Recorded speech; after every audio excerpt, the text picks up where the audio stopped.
When we think about conditions that steals our loved ones, changes our family, and causes us stress and relationship despair, we think about dementia, because dementia steals our loved ones their memory.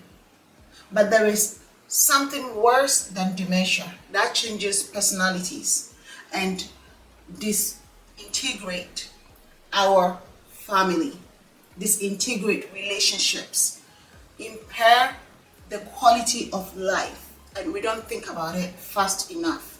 Such a condition is called addiction. So addiction is anything that you chronically desire. It could be work, it could be exercise, it could be sex, it could be to a person, it could be to food, it could be just to laziness. There are several forms of addiction, and the brain does not know any different. The way your brain responds to addiction to drugs is the same way it will respond to addiction to food, or the same way it responds to addiction to sex. So the brain doesn't know any different. When you are addicted to something, it makes subtle changes in a part of the brain called the dopamine center. So the dopamine center is endowed with a lot of neurons, neurotransmitters called dopamine. And when you are addicted to a substance and you indulge in it, it lights up a bulb. So the more you do, the more lights are lit.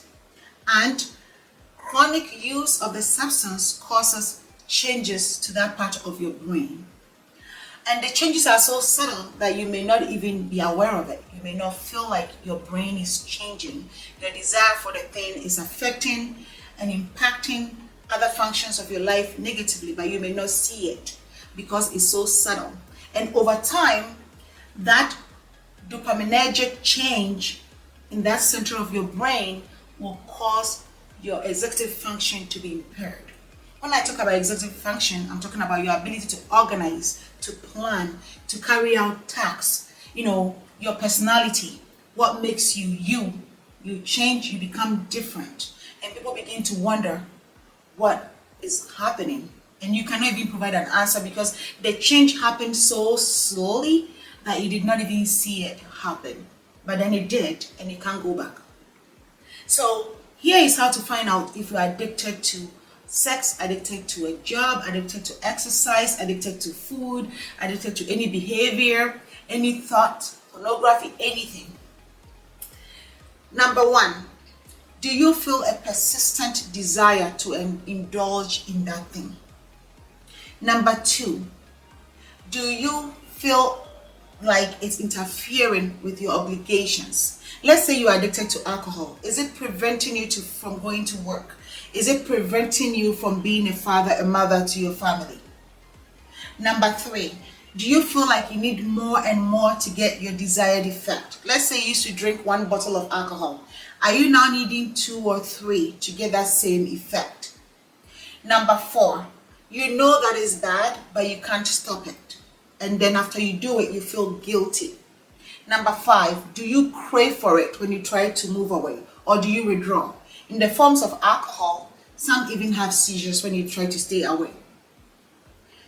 All forms of addictions are the same. The brain does not know any different. The reaction, the changes that happens in your brain beyond your control is the same regardless of the form of addiction. Whether it's to cigarettes, to alcohol, to women, to men, to food, is the same.